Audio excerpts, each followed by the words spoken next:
Hi family, welcome to Cooking with Abba. Today we're going to look at spices and all you need to know about it. Yes, you know spices, we see it in everything we eat, from our fries to chicken to fish to stews to soups to grills, whatever you're doing, you're going to be working a bit with these. And this is not just about spice, we're going to look at the basics in there.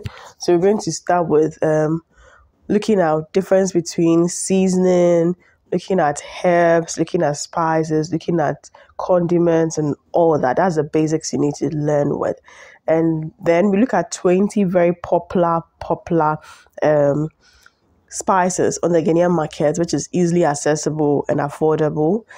So yes, know the difference between seasoning, flavoring, and then when it comes to the condiment. So when it comes to seasoning, you just want to really bring out the natural taste and flavor of the thing without making any alteration to it.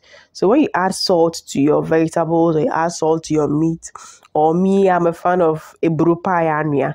You won't get me going away without ebru. So when you do that, you see, when you add salt, it doesn't make the food taste flat, but it makes it the natural thing come out. So whenever you're thinking seasoning, you should be thinking about salt, whether it's smooth salt, rough salt. Most important thing is that it is sea salt. But when you're looking out for flavoring, you want to enhance the flavor of the thing, the aroma of the thing. You want to look out for the taste of the thing, how well it's coming out. So when it comes to your stews, your soups, and all those ones, usually you want to enhance the flavor in there. And when we're looking at flavor, we are then looking at herbs and spices. So always have it in mind that flavor is all about aroma and taste. Yes, that's the most basic thing about flavoring.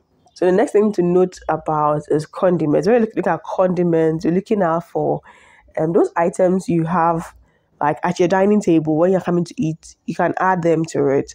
So typically like ketchup, mayonnaise, and all those salad dressing. Some have a bit of pepper sauce or something, pepper oil by their table when they are ready to eat. They just add it in there.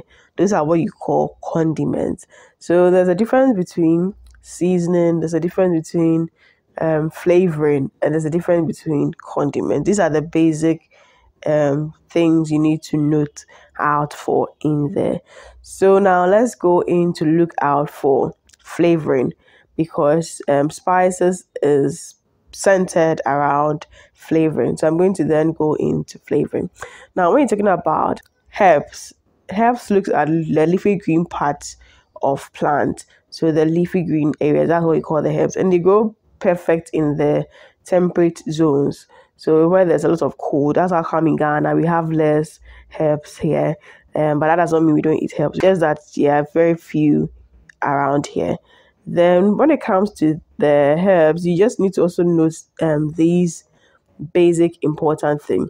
You can use them directly when you are cooking. So like your oregano or your fresh akokobesa.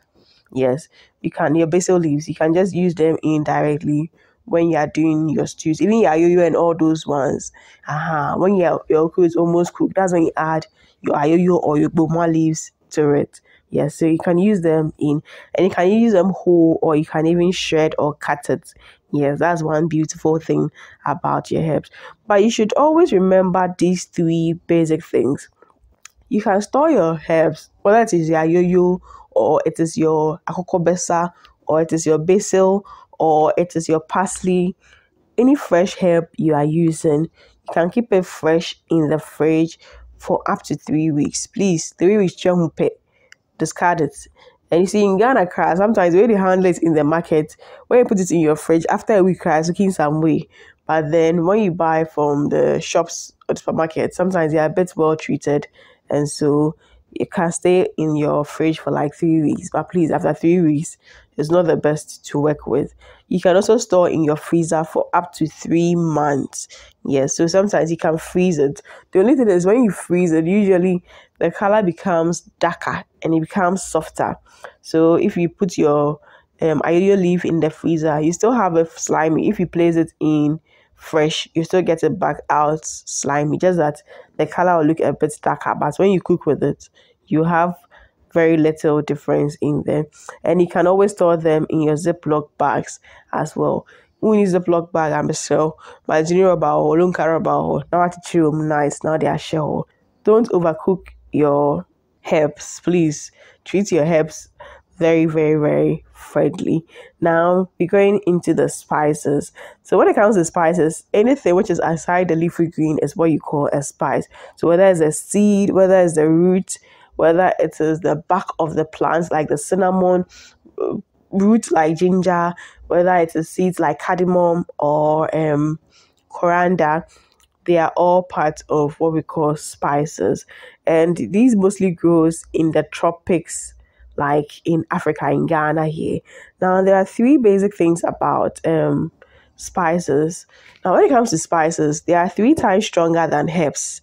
So if you are going to use spices to work on your chicken or your protein, the quantity you'd have used, if you're using herbs, you can use a lot of herbs in there. It won't be too strong in there. But if you're using spices, you need to reduce it as much as possible because they are very, very strong. The little is powerful. And then you can use them directly in it. So like you're doing your stews, your soups and all those ones, you can put it in there directly. Or you can pan toast it a bit. Or the basic just be in your frying pan just to get to that smoky fragrance, and the texture and then the taste in there. That also makes it a bit toasty and a bit subtle. And sometimes you can even fry it in oil before you work with it. Yes, that depending on the time you put it into your stew and then how strong it's going to flavor in your food. So it depends on you. If you're a person who doesn't like it too strong in there, you can start cooking with it early. So by the time you're done, it won't be all over in there. If you like your spices that much, when you're finishing your cooking, you can work with it like that. Or you can toast it in the pan before you work with it. Or you can fry it in your oil before you use. And so that is one thing about spices as well. Now, when it comes to spices, they come in whole or ground. So you can get them powdered or you can get them whole in there. But you must remember that when it comes to spices, the way you store it matters. So you need to get cool, dry places in jars or in your container or, drawers. How you store it matters a lot in there. So I'm going to show you how personally I store my spices. So for me, I keep my spices in this. I have this grater here for my nutmeg, but then basically they should be. You realize this is. I have one window somewhere here. I have another window somewhere there, and you realize this part is very much dark because there's no direct light coming in from anywhere here. So yes, you don't want direct sunlight or direct sunshine or direct light onto your spices. You're going to let it go down bad. So yeah, I'm trying to just take some so you can see. So this is actually the food bottles or food jars of my baby nephew, and yeah, I keep these ones but they always come in very much handy. So I just keep them in jars usually. So I have some rosemary here, some thyme, I have some fenugreek, anise seeds, cloves, there's some hentia, there's some cinnamon. Behind here, I still have my nutmegs and my calabash nutmegs. You see my turmeric up there, and I've got the ground cinnamon as well up there. And yes, I have more of the cloves and all those ones as well. And so usually I like to keep them this way. Usually I keep the ones that I use very often in front. Yes, there's some cardamom. And this is my grounded foam mister, and I keep those I use very often in front. Then the rest go to the back, and also the plastic ones. Those in the plastic containers, I like to put them in front as well, just to reduce. Should I say it hitting the floor? It's busting open. Yeah, that kind of vibe. So this is how you can also handle your spices in your kitchen. Yes, so usually I like to get very organized. I realize even my beans and all those ones as well organized in there. It kind of makes your kitchen a bit more easy to go with. So yes, you can even get bottles like this and put your spices in if you haven't quite a quantity, but the glass jars always go in good, or you can just have some plastic. And for those you can't keep in, you can put them in bowls like this. And yeah, this curry, I use that often as well. Yes, tentatively, if you have drawers like this, you might as well keep your spices in this. I have some spice here. These are flax seeds. Yeah. So if you have a drawer like that, you could also have it in there as well. So I'm going to start with The fennel seed.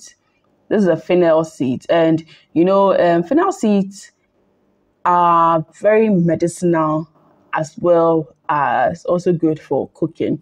And when it comes to fennel seeds, they have rich nutrients like vitamin C, they have vitamin A, they are good antioxidants, and they have minerals and fiber. So you see, fennel seeds, and yeah, they say you should be keeping them off your spice mixes. When you go into the market and you see some, buy some for yourself. And it's good when you're making fish dishes, whether you are doing fish soup, fish stock, they are good with fish dishes. And we can also use it in our salad, like when you're making cucumber salad or any salad you want to do, they are good in there. And sometimes you can bake with it as well, especially when you're making biscuits. You can add just a little bit of it. And we find it in a lot of our curry powders. And it's perfect also for steaming pork and working with pork dishes. So fennel seeds are very good with potassium, like I mentioned, and then they help you to control the acid-base balance naturally. And when it comes to even regulating your heart rate, it's also good with it. So it is also believed that it helps combat bad breath, and it improves your digestive health and also check your blood pressure for you. And for people who have asthma and respiratory ailments, it's believed that fennel seeds also help them like regulate and check those ones. And when it comes to skin, it comes to even some types of cancer, it's believed that fennel seeds has some magic it does in there. And this is something I came about when I was reading more into fennel seeds, and I don't know your take on it. If you really heard about that as well, you can comment in the comment section there. So they were saying that some studies people did show that it improves sexual function and satisfaction in menopausal women and relieves hot flashes. It releases hot flashes, vaginal itching, dryness, pain during sex, and sleep disturbances. This is one thing I saw as a review of 10 studies which someone had worked on, and I'm just sharing it here. So if you think you have these conditions, you may try to add a bit of fennel seed in your diet over there as well, and it will do you some good. So this is how they look like. They are very greeny, and when you see them, you see they can be a bit big, but they are smallish a bit, but they have a bit of body, and they are usually green. They come usually looking very, very green. So that's fennel seed. We're going to go to the anise seeds. The anise seed, which we call nkete. So anise seeds is gotten from the star anise. So the anise seed, which is very popular here, which we call sikon or usukun or nkete, popular name. That is how we tend to call it here. Like I was saying, you realize that the anise seed tia kakra compared to thyme, which looks shorter. These anise seed grain looks more slender and a bit taller than thyme. And you realize that they are not as sturdy at the bottom like thyme seeds. So that's how to distinguish between the two. And the beautiful thing is that when it comes to anise seeds, they are also in the same family as parsley, carrot, and celery. So you get the same related health benefits from them as well. And when it comes to anise seeds, it's perfect when you are baking. Oh yeah, bro, we be nice at the kakre Charlie. In Ghana, cry the year when you now. Oh yeah, beef this annual in beef. and it's good for baking. Like it gives you that added, flavoring in there. It's not only for the stews and things we do, but it's good when you're doing curries for your cooking. And when I say curry is a blend of spices, not literally. So it's not like the yellow thing we see. Yellow comes from the turmeric. So usually most curries have turmeric, which gives it that color. Then there are a mix of other spices in there. So when I say curry over here, that's what I mean, the mix of spices. And so when it comes to an ECC, like I said, culinary use is for baking, pastries and bread and all those things. But then over here, personally, I even use it when I'm doing everything, whether it's stew, soup, I add it in. But it's perfect for stews. It's very good when you're doing stews. And so we're saying that anise seed contains relatively high concentration of iron. We the ladies, we need iron a lot. So if you're a lady, make sure you always have some anise seeds. We need iron, which is an essential component for red blood cell protein, which is the hemoglobin. And I'm saying with the ladies, we need it a lot because we menstruate every month, and every month you're losing blood. Every month you need to build more blood in there. So you need more of iron-rich fruits and spices. And anise seed is one which every woman, you'd have to make it a point to be using in your diet. And we're saying that it's most commonly used when we have indigestions, and then it's also good for those intestinal issues. Sometimes you can make sure you have some of these in your diet. It helps check them for you. Irritable bowel syndrome, it helps check it for you. So you realize some people, when you go to China and all those places, people make teas out of this and they drink for the health benefits of it. And we're saying that some of the other benefits is that because it is very rich in nutrients, which helps reduce depression, and it can also help against stomach ulcers, growth of fungi and bacteria, and then reduces the menopausal symptoms, balance blood sugar levels, and reduce inflammation because it is very rich in iron. And menopausal women need a lot of iron and then vitamin D as well. So for your body, anise seeds nkete and say a power because here papa. Just in case you don't understand Chi or the local dialect, what I was saying is that if you're female, you need to make sure that anise seed never, loses its way in your diet. It's very, very essential. And usually this is how they look like. If there's any other name for it, do comment in the comment section. The next we're going to look at is rosemary. Rosemary. I think they are very popular here. And even with this, sometimes some of us tend to mix the name and call it nkete. But rosemary is rosemary. And rosemary in Ghana is used for a lot of things, from shito to stews to soups to, your grills, whether you're doing pork grill and all those ones, the seasoning. Rosemary, the money yampa. So, open spice, rosemary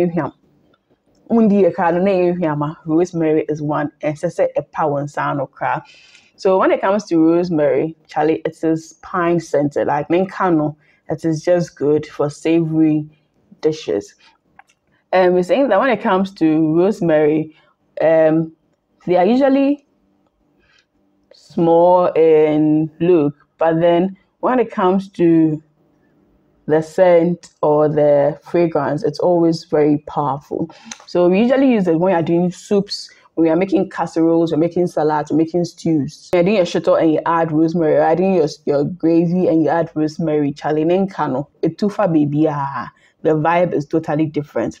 And so when you're making when you're steaming your proteins, like chicken and other poultry, like your wild game, wapel krante bi pano. Now the rosemary, no the kakra fra with spice and no, I won't say no de china ye pa. When you're working with whether you're working with cow, goat, or preko no pork no, that one too, it also does a trick. And when you have fish and your seafood, rosemary also adds to it, especially with the aromas, because some of these stuff have very pungent aroma. So you need the rosemary to add that beautiful, fragrance to it and reduce some of the yin feel in there. So when it comes to rosemary, it is a very powerful antioxidant and it's also antiviral. So it fights against virals and it's also good with its antifungal properties. So when you're having issues with bacteria, virals, and fungi, you realize that rosemary is good for it. And so consuming rosemary regularly can potentially help lower the risk of infection and help your immune system fight against any infections that do occur. These days, our kids go to school and every time they come, they're having some infection because at their age, they tend to pick things and share things with people. So it's very essential when you're making food for your younger ones, you add a bit of these local spices in there to boost their immune system and help fight such viruses, bacteria, and infections out there. And so for centuries, people do teas with this, people drink this. And for women especially, it helps us when we are working with this menorrhea. Some of us, your menses never hey and kind because a woman, it's a whole different level. So when it comes to dysmenorrhea, it's believed that rosemary also helps with it. So you can enjoy some rosemary tea and all those ones in there and add it to your diet as well. And then when it comes to mental issues, when sometimes you get depressed and all those things, it's also good. So people believe it's worked for them when it comes to pain, when it comes to infertility, when it comes to mental decline, and even epilepsy. People use it to treat epilepsy in some parts of the world.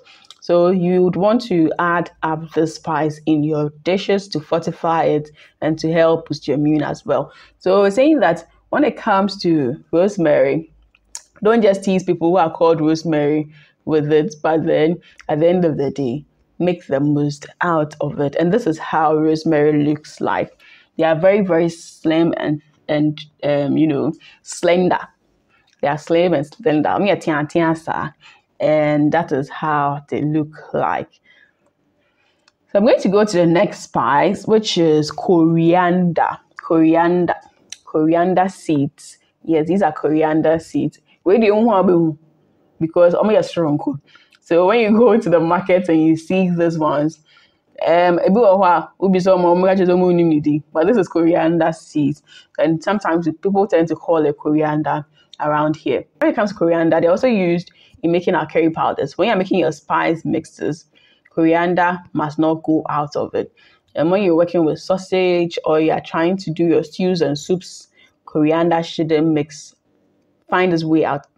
Coriander should be in for sure. It's good for stews and sauces. So when you're doing your beef sauce, chicken sauce, all the sauces, and your stews, coriander must be in there. Saying that when it comes to coriander, they have antioxidant properties. They have high minerals and vitamins. So when it comes to vitamins like vitamin K, which helps you with your blood clotting and repair of bones, it is very, very, very key in there. So people with osteoporosis are usually encouraged to eat more of coriander in their diet. And it's also believed that it helps treat skin inflammations and then lower cholesterol levels. And when you have diarrhea, mouth ulcers, anemia, indigestion, it's also good for it. And then for people who have blood sugar disorders and then menstrual disorders, smallpox, conjunctivitis, it's also good for them. And for those of us who have vision problems, who have a bit of eye issues, sometimes they believe that when you take in coriander, it tends to work on them. This is one spice you have to have in your spice mixes whenever you are working on them. I don't know how you call it in your local dialect, but you can let me know in the comment section. Let's keep the comment section very, very, very busy out here. My next spice is the African calabash nutmeg.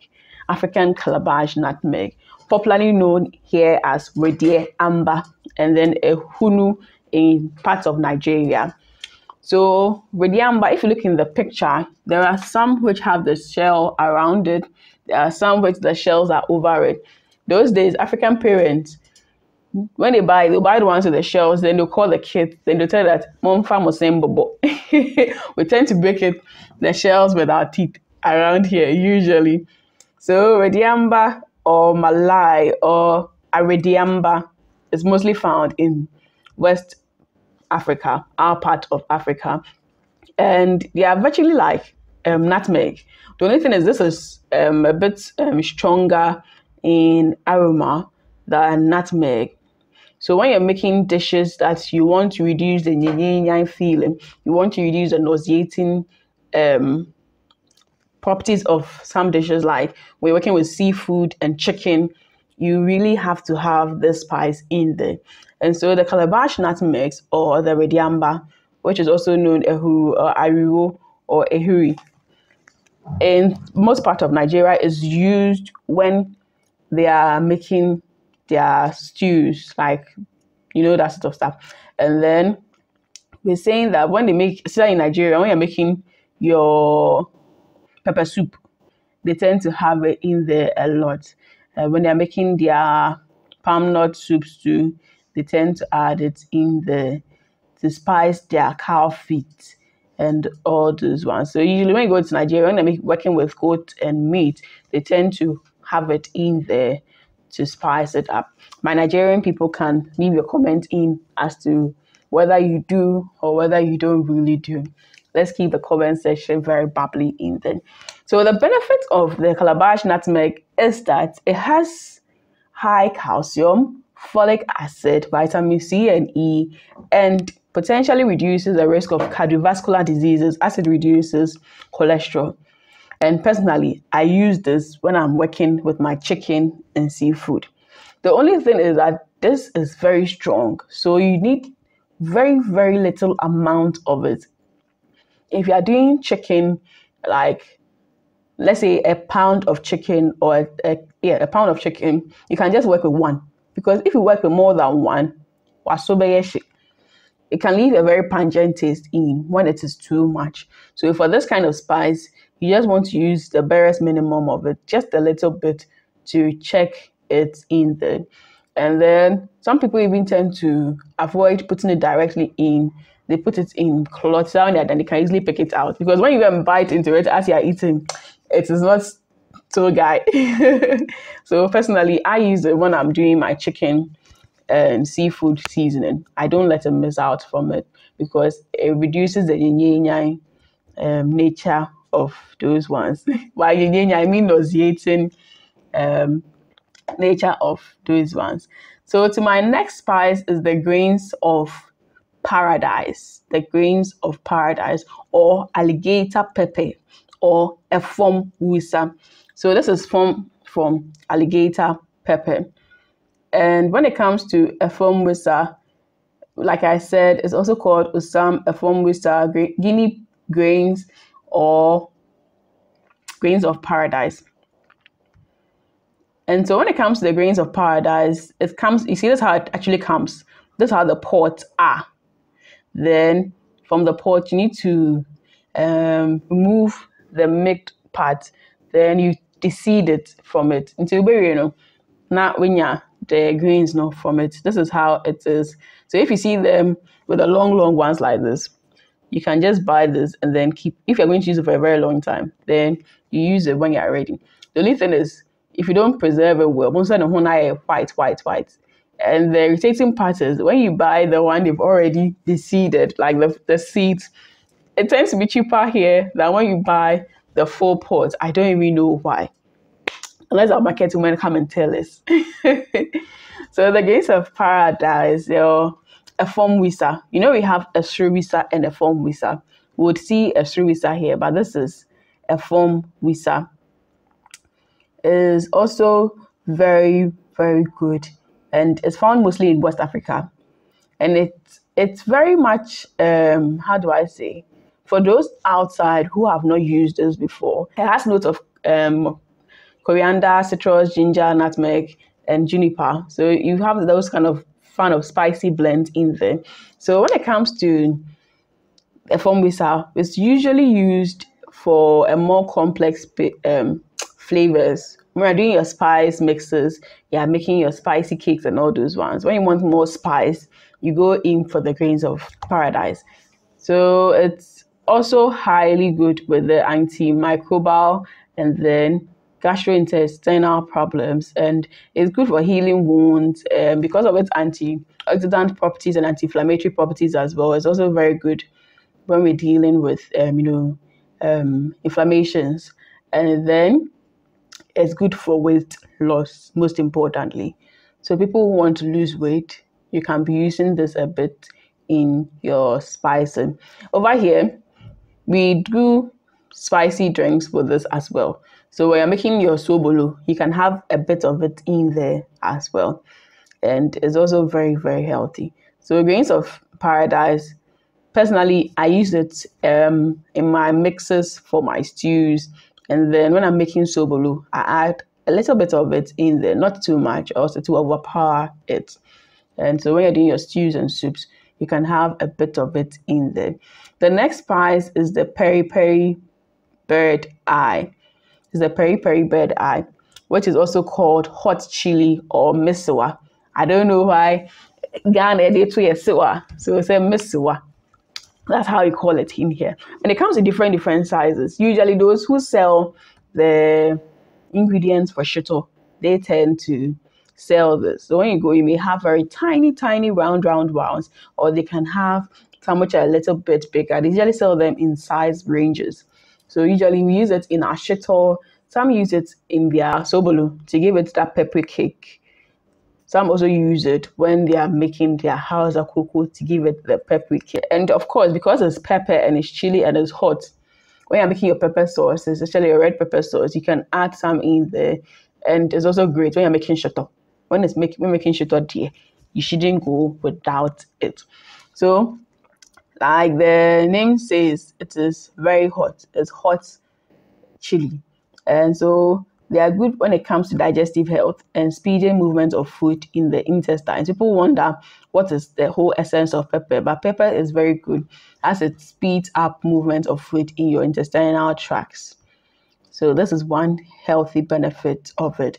And so when it comes to Africa, we see it's grown a lot in Malawi, Zambia, South Africa, Ghana, Nigeria, Zimbabwe, Mozambique. And when we go outside, we see a lot being cultivated also in Portugal. And so because we have quite a lot of it, we need to use it a lot. And outside they use it even around their chicken. So you have peri peri chicken, peri peri, sauce and all those ones. And it's great for making marinades. So like I was saying, when you want to season your chicken and all those things, you want to marinate it, they are good for it. And then they are also used for condiments. And I made mention earlier that condiments are those things we add at the end when we are about eating our food.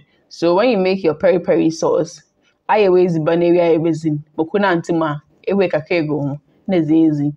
So when you're done with your meal, you're done cooking it and you're coming to eat, you can just add a bit of your peri peri sauce just to give it that hotness, and then you eat with it. If you're wondering what's the essence of pepper in your diet, especially this peri peri pepper, take note that it is very rich in vitamin B1, B2, and B3, and some essential minerals like potassium, phosphorus, iron, and calcium, which is very essential when it comes to metabolism enhancement and curative properties. So that's as why I was made mention earlier that when it comes to how fast food moves in your bowels or your intestinal tract, pepper is very essential in there. So sometimes people, should I say, I don't want to, I don't want to be offensive, but sometimes people just talk, should I say anyhow, and they're like, if it doesn't have any emphasis, any benefit, we won't be eating it, or we won't be using it all over the years, and God won't have even created it. So a whole emphasis, if you didn't know about the emphasis, today I've told you about some of the emphasis of it. So it's definitely helps increase your blood flow and metabolism and stimulates your appetite. That's the only appetite. Usually we do pepper soups and all those things for them. Pepper has a way of stimulating your appetite. So this is about our peri peri black-eyed pepper or our hot chili pepper. The next spice we're going to look at is the star anise. Star anise. And when it comes to star anise, Chinese don't play with it at all. They do not play with it at all. And star anise or star anise or star anise seed, they have any way you want to pronounce it. We were saying that you can add it as whole in your soups, in your stews, and when you're making broth. And the surprising benefit is that it's good for skin health, it's good for immune system, it's good for respiratory infections, sleep disorders, circulation, fungal infections, digestion, hormones, and cancer risk. So that is what you gain from star anise. Personally, I use it when I'm doing my sobolo. I like to have it whole in the sobolo, and it adds that special flavor to it. If you've ever seen people do good beef, tolo beef, or jawara, the one made from lamb. If you've ever seen them do it, the good quality ones, they always have a bit of star anise in there because it adds to it perfectly. So whenever I see those ones, yes, they make it look beautiful in your food, but then keep it in there as well. They're also very, very healthy. The next I'm going to go is the bay leaf. Bay leaf, you may get it dried or fresh. And I was telling you, when it's fresh, you see it more as a herb. But when it's dried, we take it more as a spice. So this is the dried ones. And you can keep this for quite a long while. For me, when I'm doing my pork dishes, bay leaf is always very constant. So bay leaves are fragrant leaves from trees. When it's fresh, we can't call it a herb, but then when it's dried, we tend to call it a spice. And usually they are dried for cooking when it comes to our meat, our fish, and then when it comes to working with our seafoods. So if you're working with seafood, you really need bay leaf. So whether you're doing crab or shrimp or your sea snails and all those ones, bay leaf is very good for it. Some believe when you cook with bay leaf, they make the meat softer or tender. So like when you're making your pork, people tend to push you to use more of bay leaf because they feel when you cook it with meat, it makes it softer and nicer. But for me, I guess love bay leaves when you cook with it, especially with your meat dishes and then with your seafoods, because I don't know, but when you are done, you realize the taste and everything is different. You realize that challenging a form. That is why personally I use it a lot in there. And when it comes to, like I said, you can use it for other stuff like your vegetable dishes and sauces. But when it comes to your soups and stews and your meat, you always need them in, and your seafood. And if you watch my channel, you realize I'm a heavy seafood fan. And so bay leaf, I don't play with it. So what's the health benefit of bay leaves? Bay leaves are a good source of vitamin A, B6, and vitamin C. These vitamins are known to support healthy immune system. And, people make a lot of bay leaf tea out of it to also drink. I know some people who burn it for other spiritual purposes, but I'm going to stick with the health benefits in here. Now I'm going to look at our next spice, which is cinnamon. Cinnamon. If you've come by cinnamon, this spice is one of the strong spices, even from the Bible. And so when it comes to cinnamon, the local name, I was struggling to get. If you know the local name, please put it down there for me. But it's one of the world's most popular baking spice in the world. And when they're making anything from pumpkin pies to any pastry, any cake, cinnamon shouldn't miss out from it. Cinnamon is great when you are baking with it. And we're saying that it even helps people who want to avoid or reduce smoking or quit smoking. So if you have someone who smokes a lot, you should get them some cinnamon to be chewing on and all those things. It helps them reduce it as well. Don't tell anybody I've told you a secret. And some of the benefits from cinnamon is that they are antiviral and antibacterial and also antifungal. So they help you fight against viruses, bacteria, and fungi, and they support the gut health. And they also help manage blood pressure and blood sugars, especially type 2 diabetes. And then it's also good for the aging brain. So for our elderly people, we need to be inculcating more cinnamon into their diets. The next I'm going to look at is nutmegs, our old popular nutmegs. My aunties and my elderly people, they still use nutmegs in everything they do. Whether they are doing stew, whether they are doing soup, everything, there's a bit of nutmeg in because of its subtle, nice, beautiful flavor and taste in there. And nutmegs are very, very popular all over the world. All over the world, nutmegs are so popular. And they have vitamin A, C, E, magnesium, manganese, copper, phosphorus, zinc, and iron. Look at all the natural spices and all the natural stuff you're getting from it. The nutrients in there is just mwah, mwah, mwah. So when you use nutmegs, we usually use them for baking. When you're making your cakes, you're making your pie, you're making anything pastry, nutmeg shouldn't get missing from it. And, they help with your heart diseases, liver disease, and your cancer as well. The next is the precassin. On my channel, you realize that I'm a precassin. Maniamonum, Mazia gravy, Mazia froy, Mazia nkwan. Precassin mean things are. Sometimes I used to just use my meat and my chicken and all those ones. So precassin, which scientific name is the Tetrapurua tetrapetra. This one, you need like 3 weeks to do constant pronunciation rehearsal to get it right. So precassin or iridan or idan is one herb which is found a lot in Western Africa. And you may be wondering, what is the essence of this?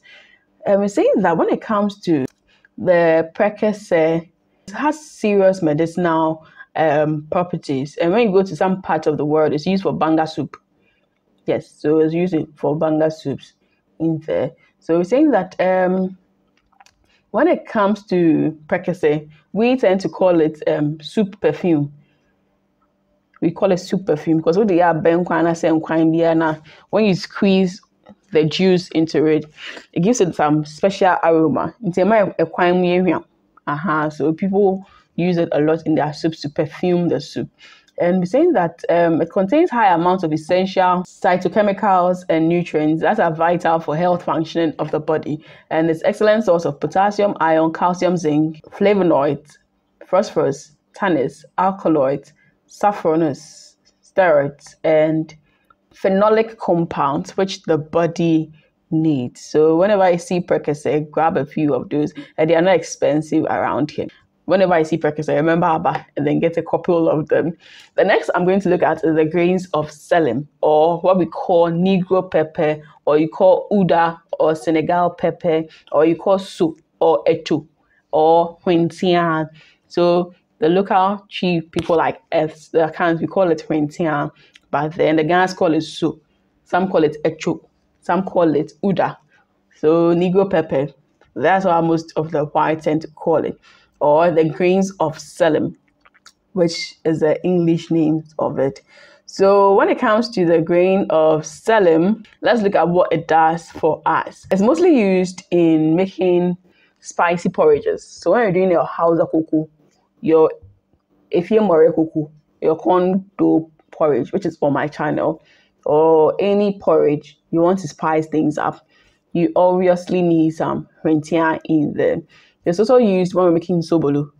It's also used when we're making soups, like our pepper soup, Nigerian pepper soup. It doesn't go without rentia. And then when we are making spices for especially fish, it is also in there. So rentia is widely used. And personally, in my house, when we are even making Tom Brown or winning mixes, we add some rentia in there, just a little bit. The thing about rentia is when it's too much in there, it becomes, it has some subtle pungent taste afterwards. So you just need to be careful of the quantities to use. That's how sometimes people tend to avoid rentia, but it's very, very good. And we're saying that apart from the culinary uses of rentia, it's good when it comes to looking at bronchitis, treatment of dysentery, toothaches. When your kids are teething or when you have a toothache, rentia is also very good for it. And people with asthma and rheumatism, they also need a bit of the rentia in their diet. So the benefits are enormous. The next I'm going to go into is the African locust bean tree or dawa. Dawa. And a lot of us have this stereotype mindset about dawa that's a bon. Of a truth, when it is very fresh, it has this interesting aroma, which sometimes looks more like on the aromatic line is more on the negative side because sometimes it's a bit, off. If you don't take care and you bring it to your house and your husband is not a fan of it, he may just ask you that. Then I say your kitchen and say visa. So when it comes to the African locust bean tree, dawa, it has a very strong scent. You need to be careful how you work with it. I've come to realize that usually when you blend it, it feels better and it's easy to work with, especially when you're new to it.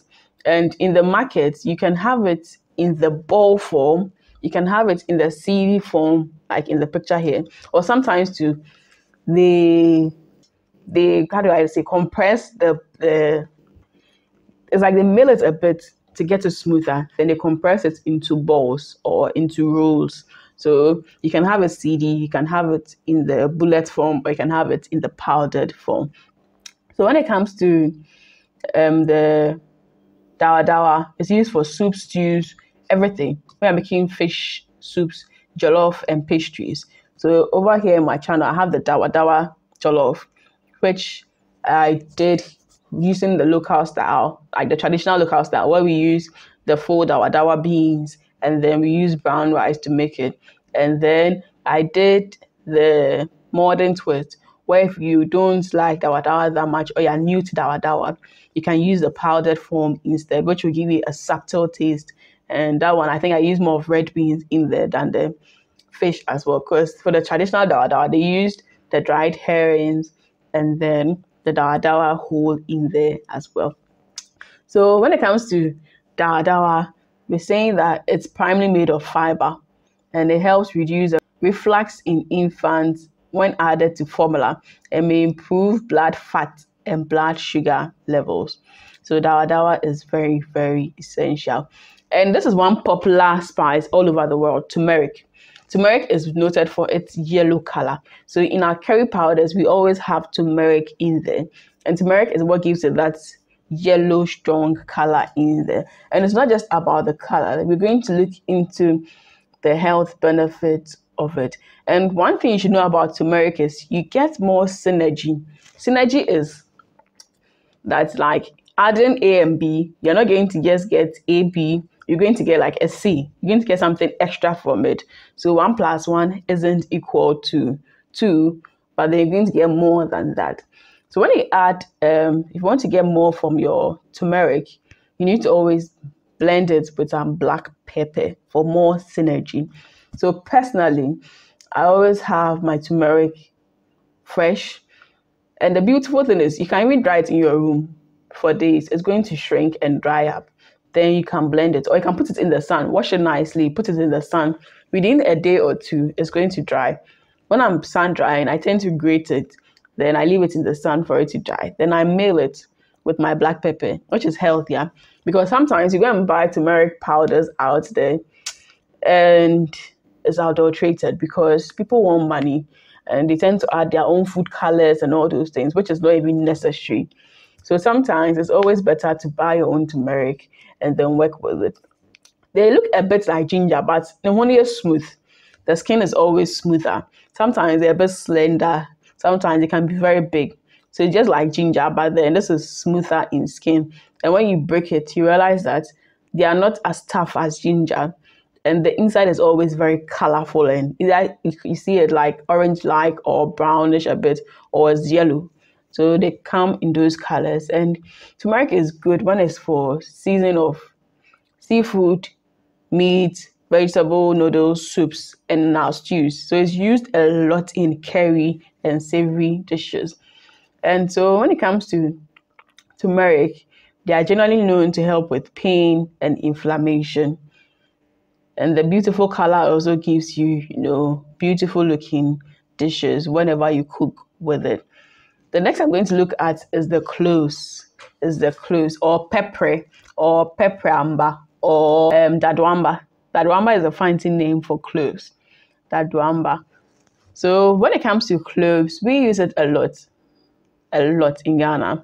When you're making even your area otolo beef na yamana is a season. When you're doing your sobolo, you do it with it. And most of our stews and all those ones, we are seasoned chicken and all those things. You use cloves in there a lot. So when it comes to cloves, they're commonly blended for meat and they marinate because they do well at that. And then when it comes to meat, cloves, it's also good for your baking. So when you're baking your pumpkin pie and all those ones, cloves add in that, special note to it. And then they are full of antioxidants. So they help your body fight free radicals, and damaged cells can also be worked on. And because of the antioxidant properties, they're also very, very essential when it comes to looking at reducing the risk of developing heart diseases, diabetes, and certain types of cancers. So those are some of the benefits we get from cloves. And when it comes to black pepper is one of the world's most popular spice in the world. And you see, during those days of slavery and all those trade, black pepper was one thing the whites used to go and take from India, and then they used to use. It was like those days was the rich people who used to have black pepper. So it's a spice, and even till now, it's expensive. When you buy a small amount, the amount they sell it to you for, some of the spices are even cheaper than it. So black pepper is very popular around the world. We have black pepper and white pepper, but they're all from the same tree. And the reality is, black pepper, it doesn't come black. When it's fresh, it comes in colors. It's very colorful. But then when you dry it, then it becomes black. So the reality is, black pepper is not really black when it is fresh on the tree. But then it usually turns black when it is dried. And so you realize that when you look at the colors very well, even though they are black, some are more black, some are a bit of black and all those things. That is how black pepper is. And so black pepper, we use it to flavor and spice meat, fish, vegetables, salads, soups, stir fries, pasta, and many more. You can use black pepper in a lot of dishes. I use it in my porridges. When I'm making spicy porridges, I use it as well when I'm making my sobolo and my spicy drinks. And of course, when I'm baking, I like a bit of black pepper in there as well, especially for your pies, your meat pies and your turnovers and all those ones. They are also very good for it. So they say that when you're making scrambled eggs and your avocado salads and all those ones, a little kick of black pepper always does the trick. And it is high in antioxidants. It also has anti-inflammatory properties. It's also beneficial for your brain, reduces your blood sugar, and controls your cholesterol level, and helps you fight cancers, and generally a very versatile spice. So today we just looked at all these spices. I'll do a follow-up video on the spice mixes I do for my stews and the spice mixes I do for my soups. So thank you for watching today's video. We'll do a follow-up on your spices to be mixing, on how to mix, the quantities to mix for your stews and soups. And till then, support the channel by liking, viewing, sharing. Lots of love for my team and I. Wow.